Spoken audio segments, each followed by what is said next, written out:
नमस्ते बच्चों, आज हम देखने जा रहे हैं बाल वसंत भाग 2 कक्षा 7वीं का 9वां पाठ कबीर के दोहे के प्रश्न उत्तर। पेज नंबर 72 पर हमें प्रश्न दिए गए हैं जो हम लोग रीड करेंगे। सुनिए, बोलिए। पहला प्रश्न दिया गया हमें, संपत्ति के साथ मित्र लोगों की संख्या क्यों बढ़ती है? ऐसे मित्रों के बारे में आपके क्या विचार है? कुछ लोग हमारे धन को देखकर हमारे मित्र बनते हैं। वे संपत्ति के साथ आने वाली सुविधाओं के लिए हमारे साथ जुड़ते हैं। ऐसे दोस्त मतलबी होते हैं। हमसे भी अमीर लोग देखें तो हमारी दोस्ती छोड़कर उनके साथ जा सकते हैं। वे हमारे सुखों में ही हमारा साथ देते हैं, दुखों में नहीं। ऐसे स्वार्थी लोगों से हमें हमेशा बचकर रहना चाहिए। दूसरा प्रश्न हम देखेंगे, रहीम के दोहे में वर्णित बादलों के बारे में अपने विचार बताइए। रहीम ने बादलों के बारे में कहा है कि वे खाली हो जाने पर भी गरजते रहते हैं, जैसे अमीर अपनी संपत्ति को गंवाने पर भी दिखावे की बातें करते हैं। पढ़िए।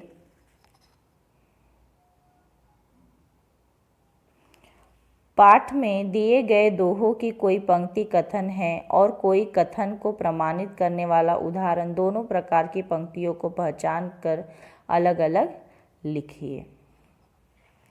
कथन, कही रहीम पर काज हित, संपत्ति संचही सुजान। प्रामाणिक उदाहरण, तरुवर फल नहीं खात है, सरवर पियत न पान। कथन, धनी पुरुष निर्धन भये करे पछली बात। प्रामाणिक उदाहरण, थोथे बादर वचार के जो रहीम घह रात। निम्न भाव वाले दोहे लिखिए।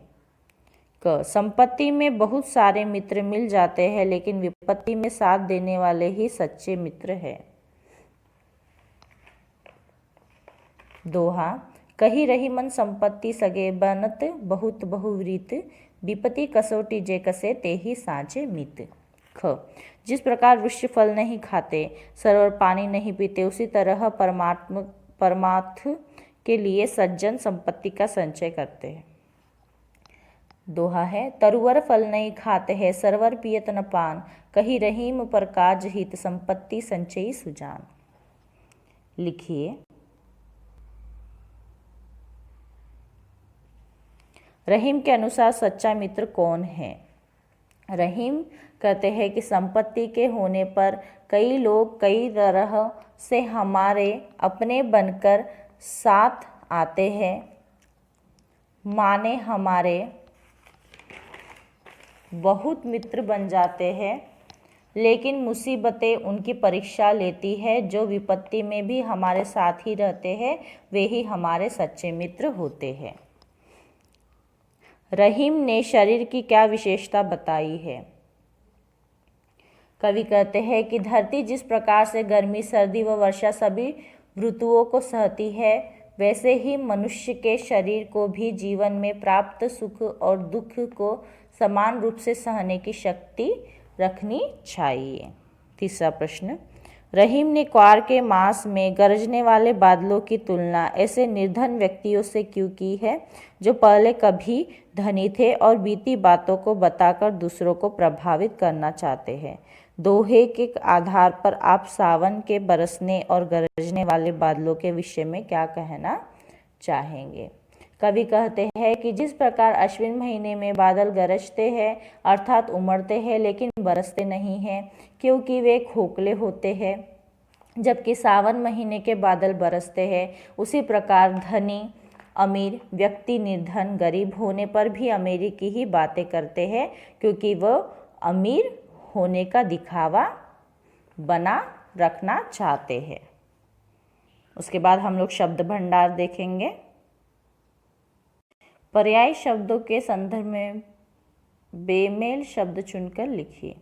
पहला है नीर, पीर, जल, पानी। यहाँ पर बेमेल शब्द है पीर। दूसरा, सरोवर, सरोवर, परिवार, तालाब, परिवार। दूसरा है परिवार।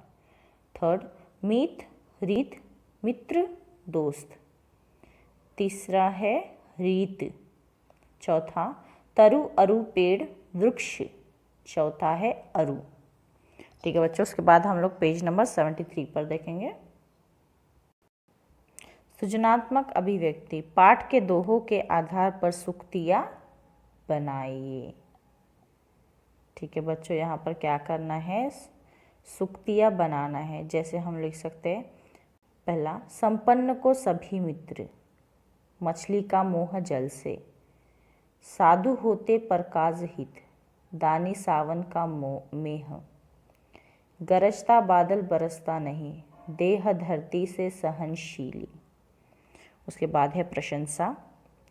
नीचे दिए गए दोहों में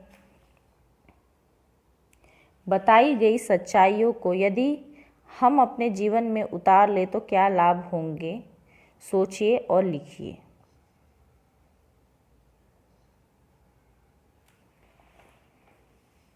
ठीक है बच्चों, क